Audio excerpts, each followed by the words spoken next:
guys. Hello. Um Welcome to episode 20. Episode 20 of My Thoughts No One Asked For. Yay me.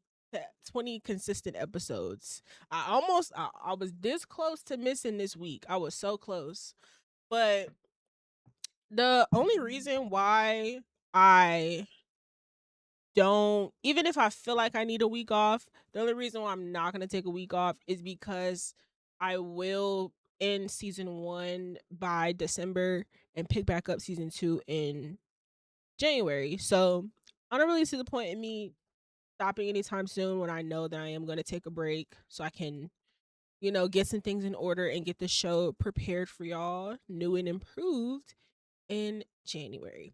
So yeah, thank you for y'all that have been um sticking with me and watching. Thank you to like people in real life who talk to me about my content and that's seeing what's going on and just giving me positive words. I appreciate it. So yeah, episode 20. I'm very excited. I feel like I should be celebrating or something. But anyways, so first I will talk about why I did not stream yesterday because this stream was supposed to happen Friday. It is Saturday, November 8th.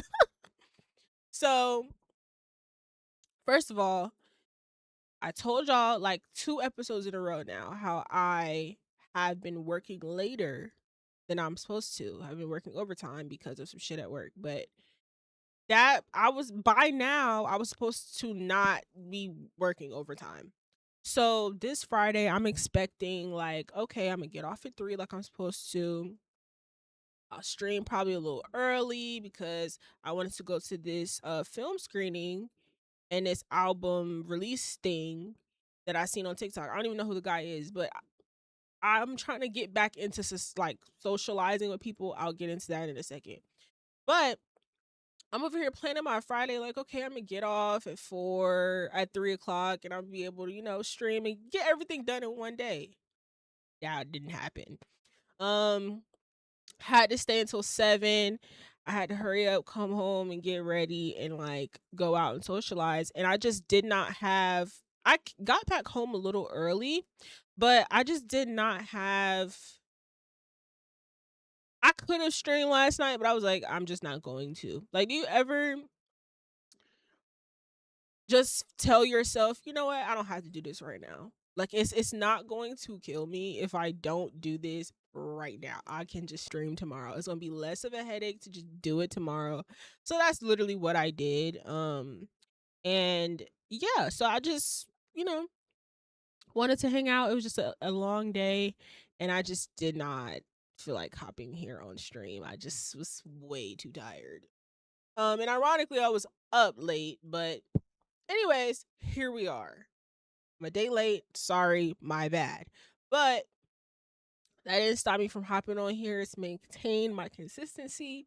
So here we are. My quick little week recap was pretty chill. I'm no longer sick, thank God. So I got better by the top of the week. And I would say that this week has been pretty rough work wise because work has been beating my ass with the overtime. I It's been beating my ass because I just got all discombobulated. I didn't have enough time to like stay on top of things around the house and like wash clothes and all that kind of stuff. Like it was just so many things that I needed to do that I didn't have enough time to do, and then I didn't have enough time to just like lay down and like hear myself think or just binge watch a show. I just had time for nothing and my brain just felt like very foggy all week. And I was really trying my best to reset my focus, but it was just really, really hard. And I would just say all week I've just been looking forward to I get my hair done tomorrow. I went to spa this week, so I've just been looking forward to stuff like that to try to help me get back on track. I did some deep cleaning today, so I'm taking the small steps to get me back to where I need to be, so I can operate like a normal human. But yeah, overall this week was pretty rough. Kind of going into the first thing that I wanted to talk about that has to do with this week in particular. So, um, I basically have an issue at work where I'm having an issue with the overtime. Like, I'm done with the overtime. I knew that I was gonna have to work some when I first started this position, but I'm now like, all right, I'm burnt out. Like, I'm over it. I'm done. I just want to go to my 40-hour week and just be done, you know? Um, and I had planned on speaking to my manager to tell her, how I feel and everything, and I still haven't said anything. And I feel like oftentimes, like, over the past few years, I've been forced to speak up for myself. Hey Zay, I've been like kind of forced to speak up for myself because I that's clearly an issue for me, and I feel like God kind of like gives me these real minor scenarios. Hey Jalen, I feel like God kind of sends me like these small minor scenarios to help me with speaking up for myself. I have a really big issue with that. I wouldn't say that I'm not confrontational. I would say that I am confrontational. Kind of. Well, let me think about that. Mm, I think I think that it depends on the situation, because I think that, like, when I'm romantically dealing with someone, I feel like I can be more confrontational, but I feel more comfortable being more confrontational because I don't know what it is about a dynamic with me and a man. I just feel like I need to be more dominant so they don't think that they can like punk me. I don't know. It's just something about like masculine energy that I feel the need to try to override, because I don't want you to think that just because you have a penis that you can like talk to me crazy. So I am kind of I'm pretty confrontational like in romantic dynamics, because it's more natural and comfortable for me, because I'm just like, yeah, you're not running the show. Just cuz you're the man here doesn't mean that everything you say is right. It doesn't mean you're the only one that gets to talk. It doesn't mean you're the only one with thoughts or anything. Like, that is not, yeah. So, but then in like just regular day-to-day situations, it's like a case by case basis that I'm noticing. Like, there's just certain situations that even if I have something to say, I may not, I may be anticipating their response, and I may be nervous about what they're going to say, and it gives me anxiety. So then it makes me not want to confront them. Like, I basically kind of like make myself way too nervous about what the aftermath of this is going to be, and I'm like, I don't want to deal with this. So I don't think I'm going to say anything.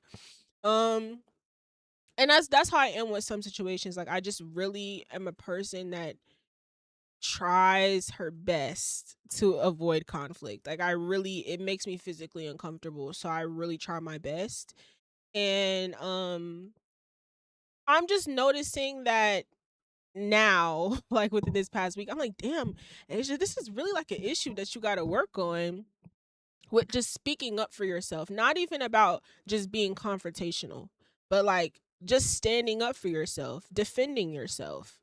Um, and yeah, I'm working on it. I was gonna speak to her, and I had all of these things that I was gonna say to my manager about me working overtime, feeling overworked, all of this stuff, and I just haven't said anything because I don't I don't want any negative aftermath from it. Like, I just don't want to deal with it, basically. But I do think I'm gonna send a text. I don't want to talk to her. I'd rather just send her a text, because I have anxiety about what the conversation would be in person. And then I also don't want to fuck up and like say something out of emotion or say something kind of crazy. So yeah. But overall, yeah, I noticed that it's just a case by case basis with me when it comes to being confrontational, and I do need to work on speaking up for myself a lot better. I just think I really don't know why I have such an issue with it. I just think it's my anxiety and just like anticipating the response and anticipating a negative response and being afraid of dealing with that, or just flat out not wanting to deal with it at all. Um, and so sometimes I just don't even find it necessary to speak up for myself because I'm like, the aftermath of this is gonna cause me more stress than I would prefer to deal with. So I'm just not gonna say anything. And I have to be able to get out of that and still find a way to speak up for myself without giving a fuck about what the aftermath will be. Who gives a fuck? It honestly doesn't matter. But it's just me having to kind of be more in control of my anxiety and overthinking and just focus on what I want to say and focus on saying it in a way that is digestible and that's respectful and that's not just straight from emotion. Um and yeah, just even just working on me overall with being more confrontational, and because I have it in me, like it's not that I necessarily mind saying how I feel or expressing myself. People that know me closely know, like, I really don't bite my tongue. Like, I don't have an issue. It just depending on the person and depending on the situation, if it's something that I anticipate to possibly cause some type of negative fallout, I will just probably leave it alone. And that's not really the best trait. I'm going to work on that. But I just really don't like conflict. And if you're a person that I feel like might give me issues, then I'm just not going to say nothing because there's just no point. So, yeah, that's something that I realized this week. And it's something I'm going to work on.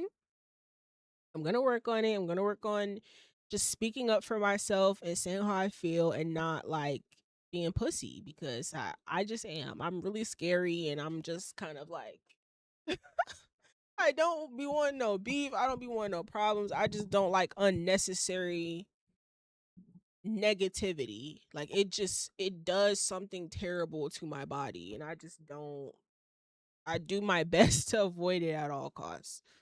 Um so yeah, that's basically that. Another thing that I seen a video on TikTok and someone was like, he said you can't have faith and worry at the same time. And I was like, I have to talk about this on the next episode because I just wanted to put this out as a reminder to you guys because I think all of us can forget this. I definitely do a lot of the time. And I'm so glad I seen the video because it was something that I needed to hear. And it's something that you all need to hear. You cannot have faith and worry at the same time. It's not possible. Um, you have to like the whole walking by faith and not by sight thing. I think I talked about this a couple of episodes ago. But I know a lot of us, like, if you have anxiety like me, like, you're just gonna worry regardless. You're gonna stress regardless. It don't matter if you're confident, it don't matter if you're 1,000% confident it'll work out. There's gonna be some part in your brain that's gonna be like, oh, well, maybe it'll go this way. Maybe it can go absolutely wrong. And so that in itself is understandable, but I think that sometimes we have to be able to pull ourselves out of those moments and realize if I am going to have faith in God that this situation is going to work out in my favor, then that's the end of discussion. There can't be now moving forward, I can't allow myself to waste a minute stressing about anything because if I've already given it to God, if I've already left it up to him, if I have already claimed that this is going to work out in my favor, then that's the end of discussion. There's nothing to worry or stress about. And another thing, um, when you just think about certain things where you're trying to stress and like have anxiety about shit that happened, it's like, bro, you can't change it. whatever happens happens, and you just gonna have to deal with the consequences. And then same, and that's the same thing for things that you are anticipating. Like if you're anticipating something possibly bad happening, it's like there's no point in stressing about it every single day. Like just deal with it if it comes. When that time comes, then you'll deal with it. And if it doesn't, then don't deal with it. And it's something that sounds so simple, but I think that a lot of us struggle with it on a daily basis. Um, it's just very, very hard to remember that. And so I just want to like present that reminder that like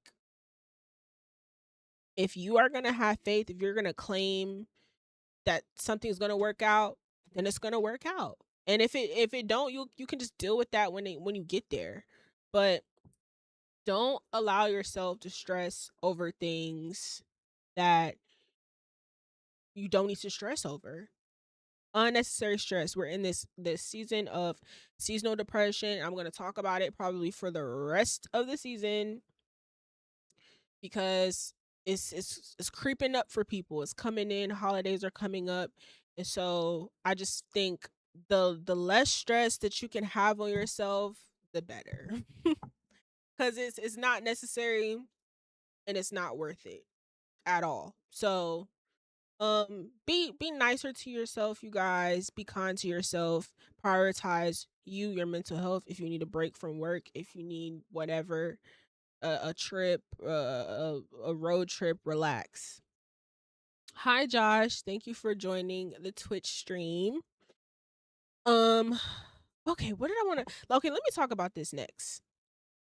So, I wanted to talk about this because I feel like when oftentimes when women like refer to certain guys as bums, um like oh that nigga's a bum or whatever, like I feel like most women when they speak about men and like refer to them as a bum, I feel like it's something that's centered around like money.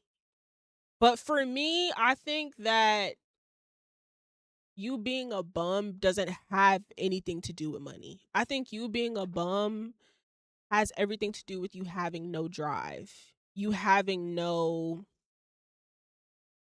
initiative, you having no type of fucking nothing. Like you're just yeah, no goals, no nothing. You're just very stagnant and comfortable. And there's no sign of any type of drive. You know what I mean? To Because one thing about me, am I where I want to be in life? Absolutely not.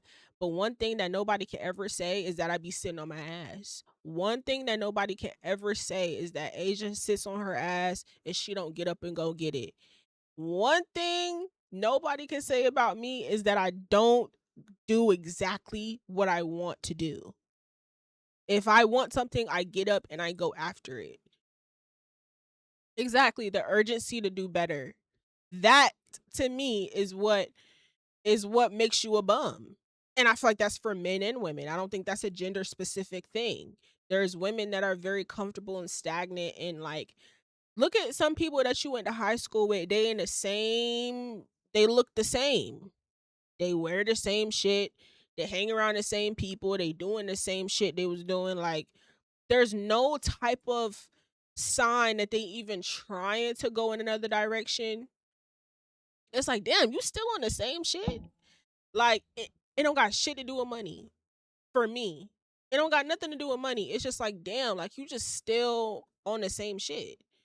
Even if you do, got a little bit more even if you do have a little bit more money than you used to, cool. But it's just like you just still on the same, even just internally, like your emotional intelligence is like non-existent. You still get yourself put in these fucked up situations.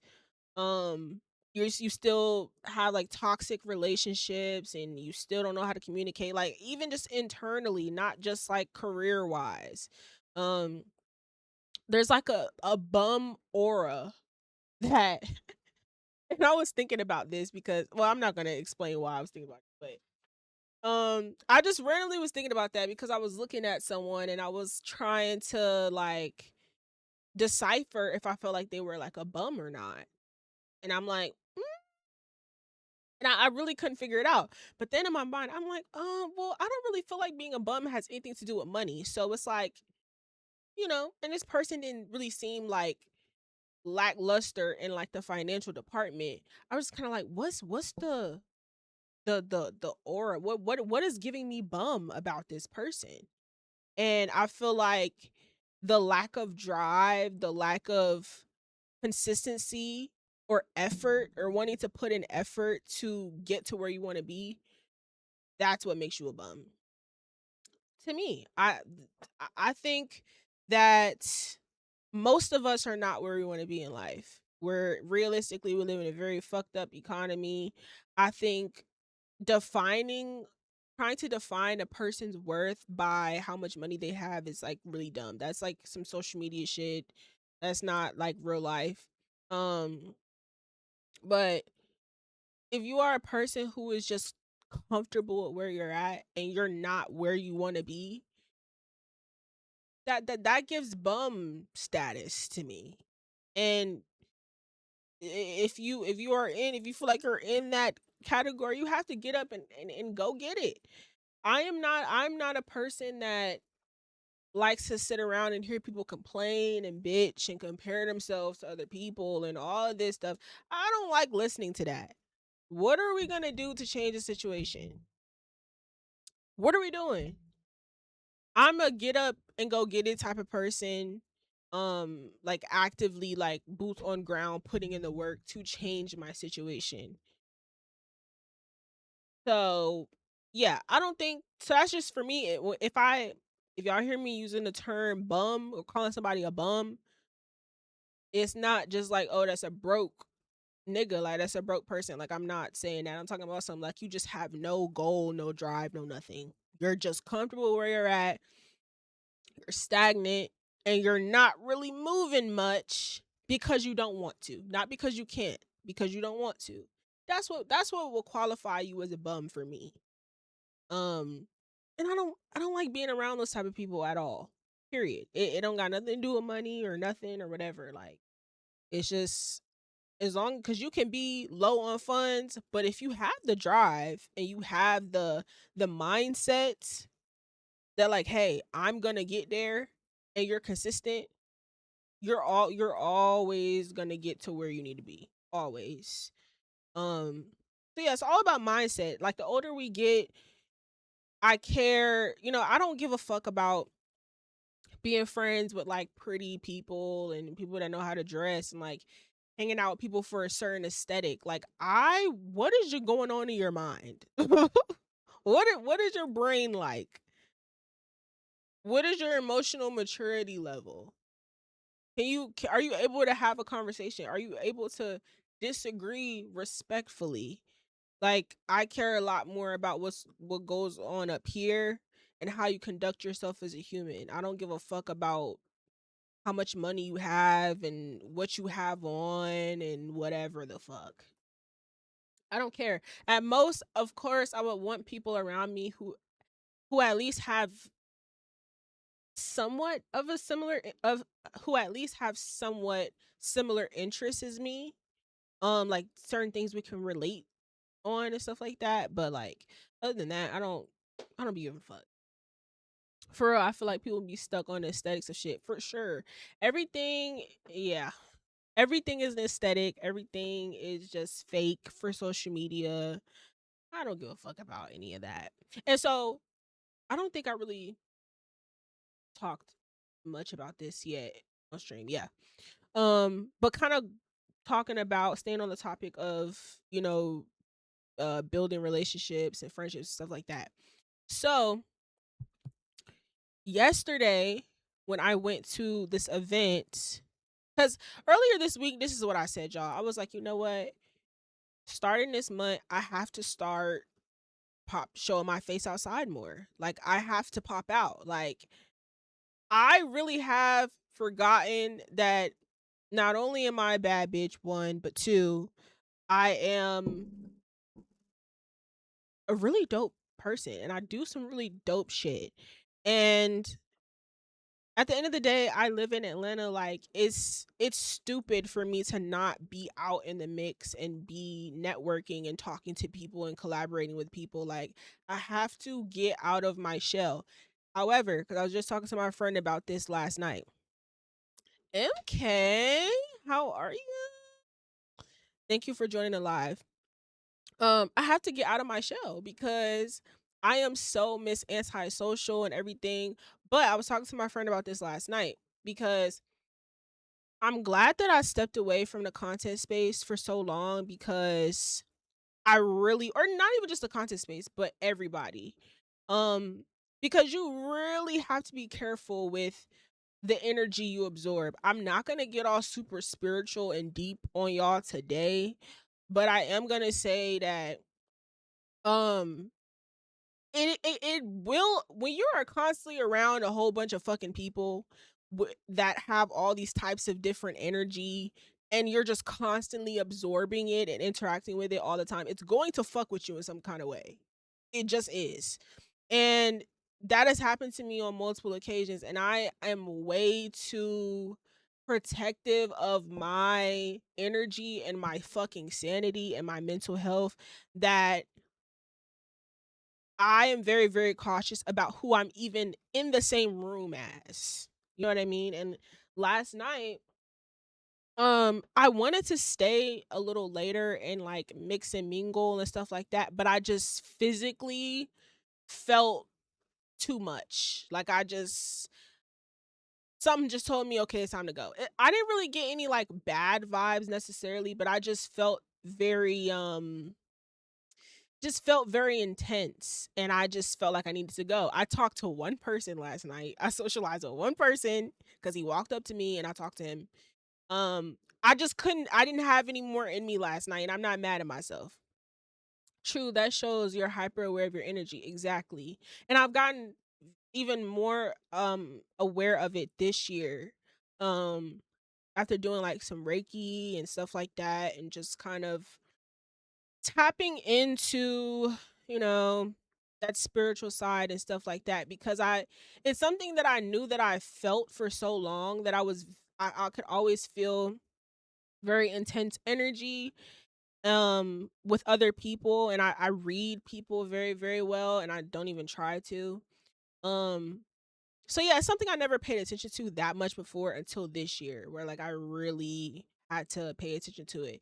So I'm basically in this transition period where I'm coming from being completely isolated from society, not talking to people at all, going to work and coming home. Like this has been my life for a year. My life for a year has been work, come home. That's it.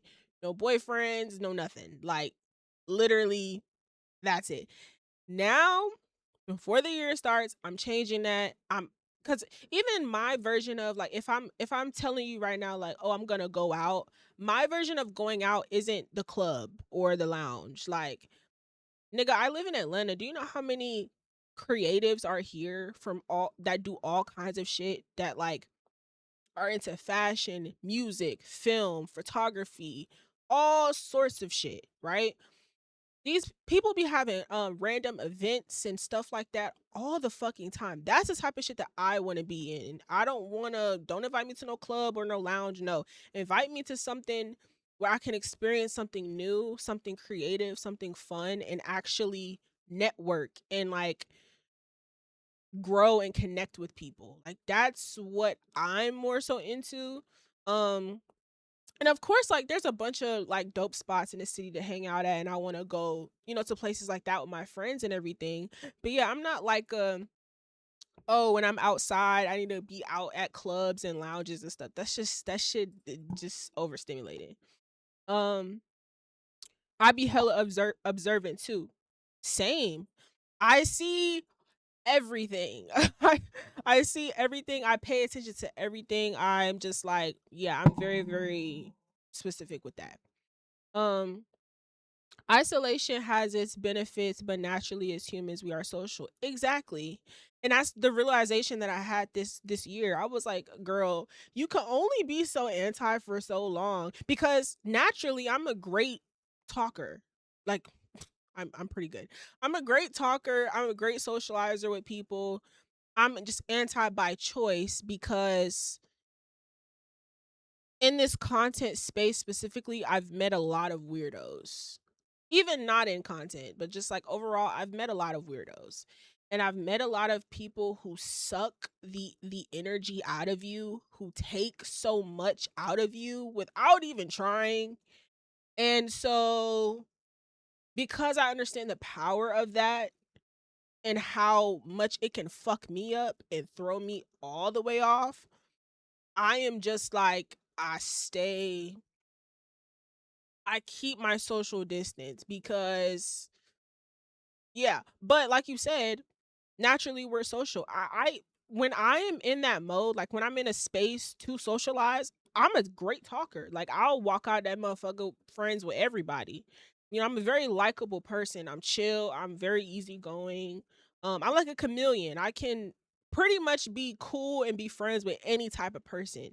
So I just have to allow myself to find a good balance and tap into that and socialize and build and grow relationships and network and also protect my energy, utilize my discernment, know, okay, you're a weirdo, we don't really align, let me stay away from you. You know what I mean?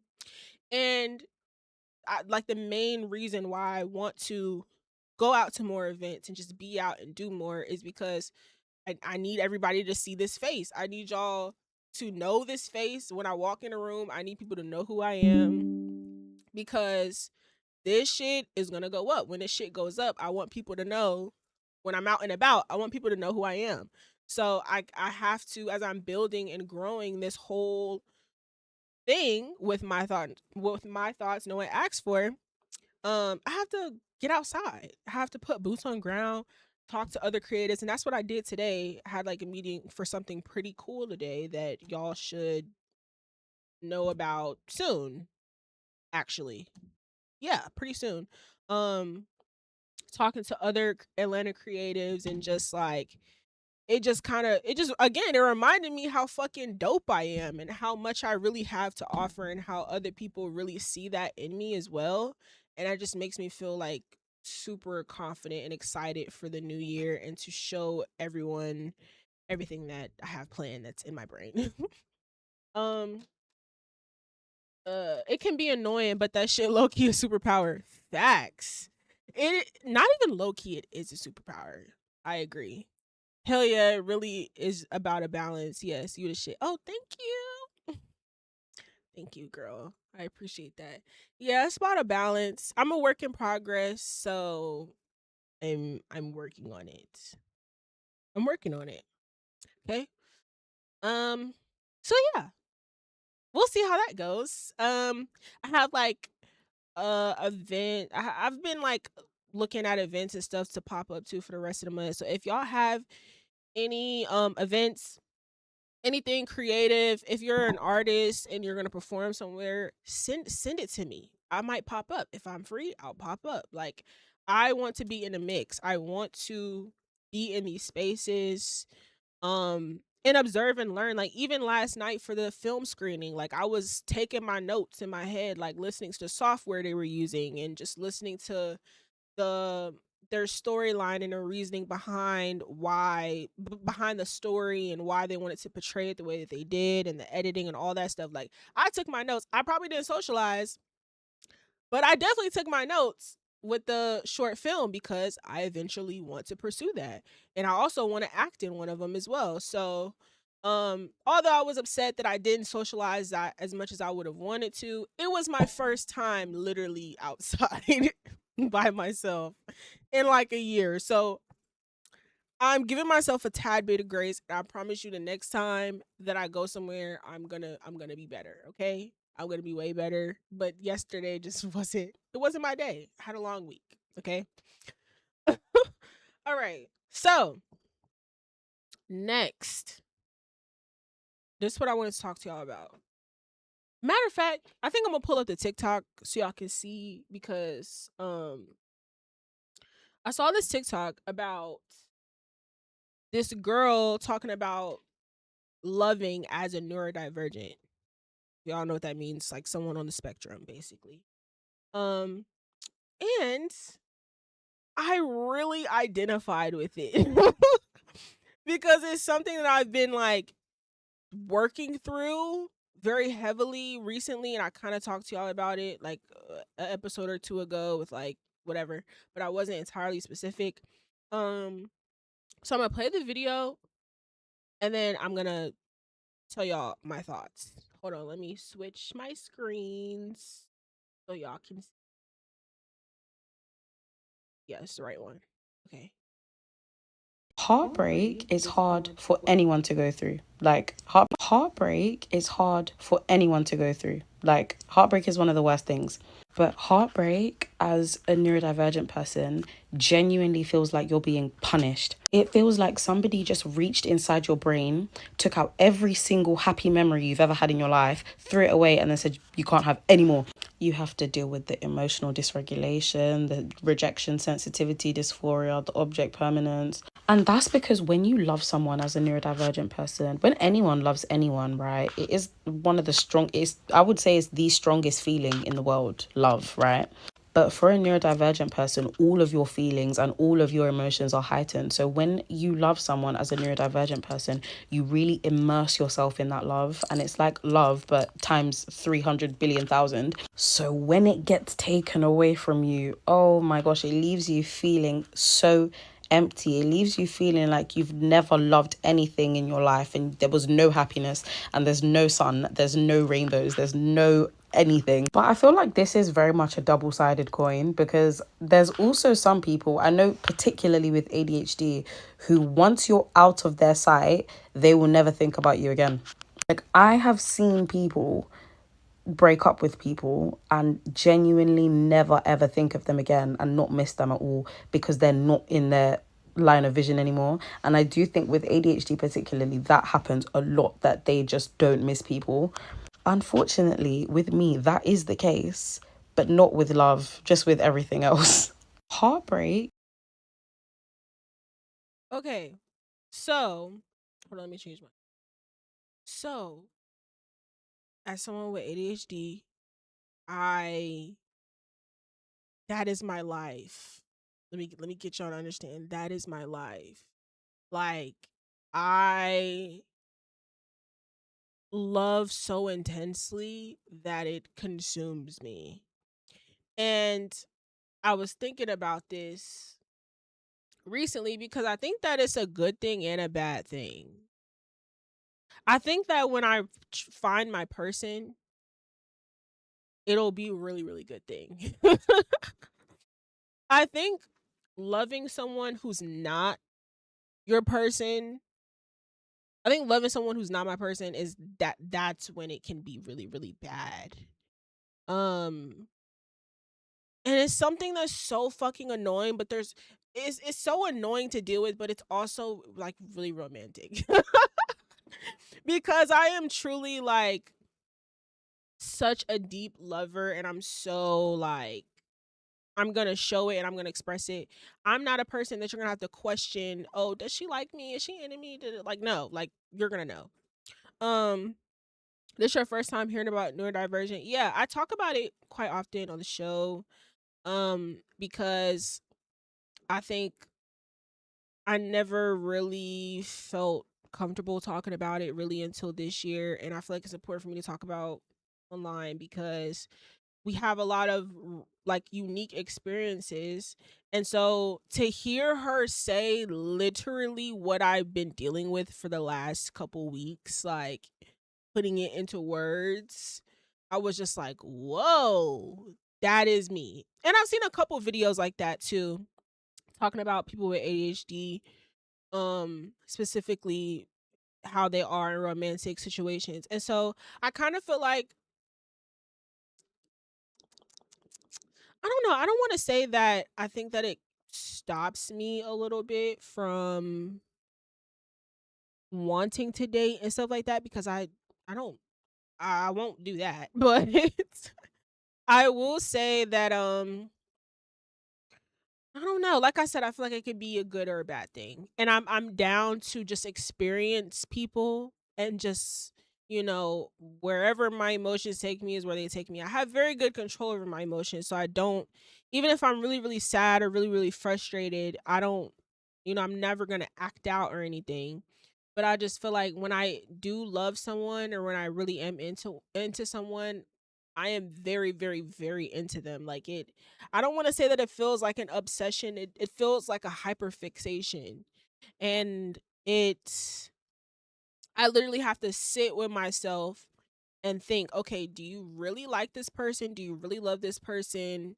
And like I have to break down my emotions to really make sure that like, I have to verify. Like I have to verify these are like accurate feelings and not just like a hyperfixation or like this is just a person that I'm attracted to and they're attracted to me and it's whatever.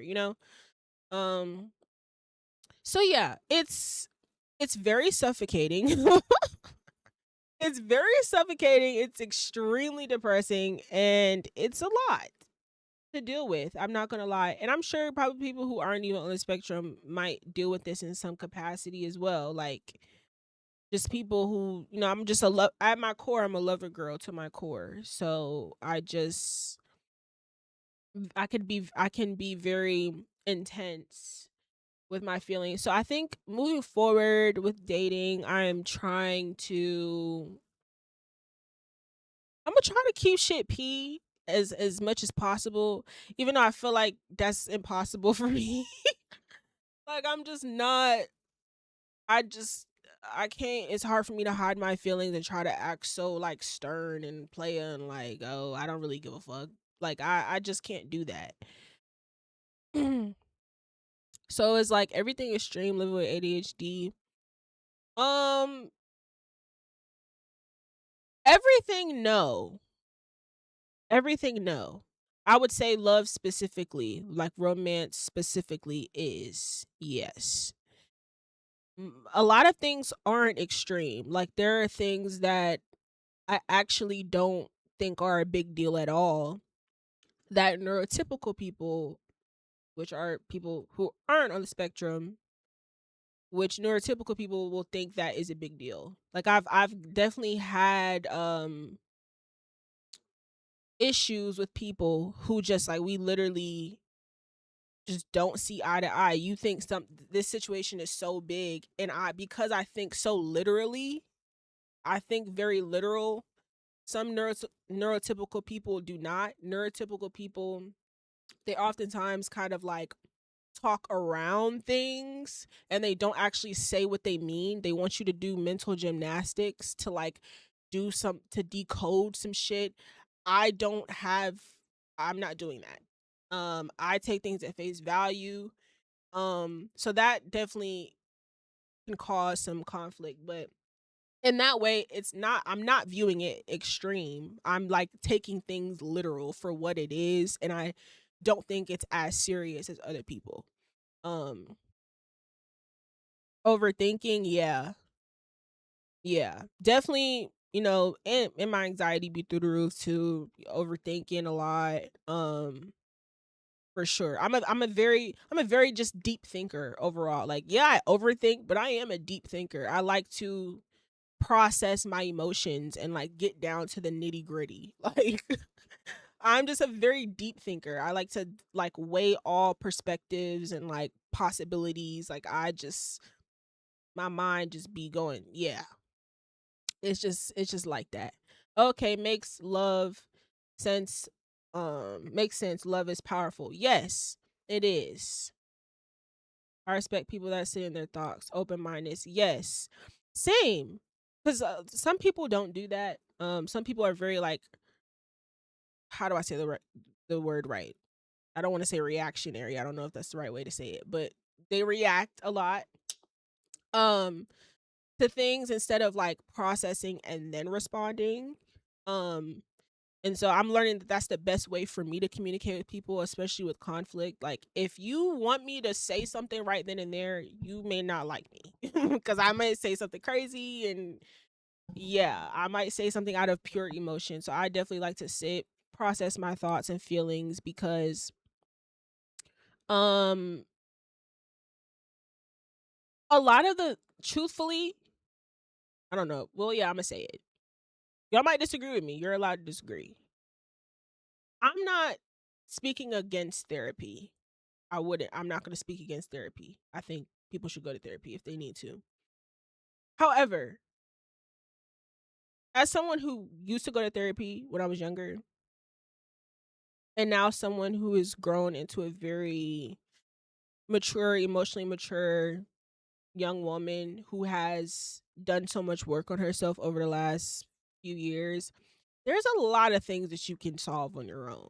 Like, if you literally just sit and you break everything down, if when you break everything that you're feeling down to the nitty-gritty, if you have the capacity and the ability to do so, if you do that on your own, I wish I need to come up with some kind of like method to help people to like further explain it better. And I talked about it a few episodes ago. But like, um if you actually sit down and just like break your shit down to the nitty gritty, you'll be able to like be like, oh, you know what? That's actually not a big deal. Or oh, so that's why I feel that way. That's valid. You know what I mean? Like, you can actually decode your own shit on your own sometimes. I understand some people because of like mental health or, you know, maybe just like a lack of maturity or whatever, that's some people cannot do that on their own and some people do need outside perspective. I also do think the outside perspective is important. However, I think in a lot of cases, like, we are obviously the only ones who know all of our thoughts and know everything that you've been through and know everything you feel. And yeah, if you just like sit with yourself, like meditate, go out in the fucking uh in a fucking mountain or go hiking or some shit, go do some yoga or whatever. Just like sit with yourself and just process. Just think. And try to do what you can on your own because I do it all the time. Not to say that I would never go go to a therapist ever again, but I I do notice that I can do a lot of shit on my own. I think therapists can lead you to the right direction, but ultimately, it's on the individual. Yes, I agree. I think they definitely guide you where you need to go, but you are still doing the work. Even in therapy, you are still literally doing the work. It's just the therapist being the therapist is just there to kind of bounce off of you or give you another perspective, but like you're still doing the work even in therapy. I feel like some scenarios, yeah, therapy could help in the sense of just wanting to talk to someone in person and get a different POV. But at the end of the day, it's really just you. Exactly. It really is. That's why I didn't want to say like I feel like people shouldn't go to therapy because I'm not gonna say that. I think some people need it. Um, like I said, some people don't have the capacity to like be aware of how fucked up they are and like be able to like fix that on their own. Like some people can't do that. But yeah, it really is just you and just sit with yourself. Don't always try to like rely on self-medicating and rely on lust or rely on, distractions. Like just sit with yourself and your thoughts and process your emotions sometimes. And I promise you you would be surprised at the work that you can do when you just sit with your thoughts. Y'all think therapists go to therapy? That's a good question. Probably not. I don't think so. I mean, unless they went through something like super traumatic, um, I would be surprised if they do, to be honest, because I feel like therapists, like the what they do for other people, I feel like they can do easily do for themselves, but they would probably like prefer to have like family or close friends to, I guess, have somewhat therapy sessions or an event and rant. Damn, that just shows you can really solve it on your own. You can. I'm just saying. I'm just. I promise you, you can do it on your own. You don't need to, waste your money paying someone to talk to people. But I don't want to say that because some people don't have anyone to talk to. So if that's what you need to do, totally. But I promise you, just try to see what you can do on your own, and I think you'll be surprised. They probably have really high emotional intelligence as well. Yeah, exactly. That's what I'm saying. My guess is I don't think they would be going to therapy. Um this is so random. I'm about to end this episode in a second. This is so random, but I just wanted to say this before I got off. I seen this TikTok where this girl was like, when you start talking, like when you've been single for so long and then you start talking to somebody again, and like you forget that, like sometimes you forget to text them and stuff like that. And I kind of been dealing with that because I'm just so used to like not having to text people back or not having to call people, and like now I'm kind of like looking at my phone like what the fuck? I'm kind of like looking at my phone like, oh my gosh, I have to like socialize. I have to talk to you. I have to text you back and like show you attention and like get to know you and stuff. Like it's like something I forget because I'm just like so busy and everything, but I've just been so like ducked off. I have not been dating at all for like ever. And like now I'm like kind of doing it again, and like I'm damn, I gotta fucking text people. I'm just not the best texter. I'd rather like FaceTime or hang out with people. I'm just not I just don't like getting notifications on my phone. I really don't like it. But anyways, we're almost an hour in, so that means it's time for me to stop yapping and running my fucking mouth. Thank you for you guys who watched this whole episode through. Thank you for watching if you're watching on the playback. Make sure you subscribe to My Thoughts No One Asked For YouTube channel. Please and thank you. Um, this episode will be uploaded tomorrow. I'll be uploading daily clips on Instagram Asia clips on TikTok. Um, been getting a lot of engagement on my TikTok clips and more people discovering me and involving themselves in these conversations. And so I thank you guys for that. And yeah, thank you so much for watching. And what am I gonna do in my night? It's 7:30. I'm I think I'm gonna go somewhere. I'm not gonna tell y'all where right now. I'll tell y'all next week. I think I'm gonna go out and about. I'm telling y'all, I'm about to be outside. Girls not locked up in the house no more. I'm gonna be out and about. People invite me places. I might actually show up. I'm just saying. So yeah, I gotta go. I get my hair done tomorrow. Finna be a bad bitch. So next week, yeah. I'm in a great mood. Like I'm in a great mood today. I had a much better week than I had the last 2 weeks. Last 2 weeks were fucking terrible. I told you guys all about it. So yeah, I thank you guys for um engaging in my content, for watching. Thank you for interacting in the chat. That's what this show is all about. Not just my thoughts, but also yours. And yeah, thank you, Jalen, for joining the live over on the TikTok. Thank you, MK. Thank you, Josh. Thank you for hanging out in the live. I'm gonna go now. You guys enjoy your night. Bye.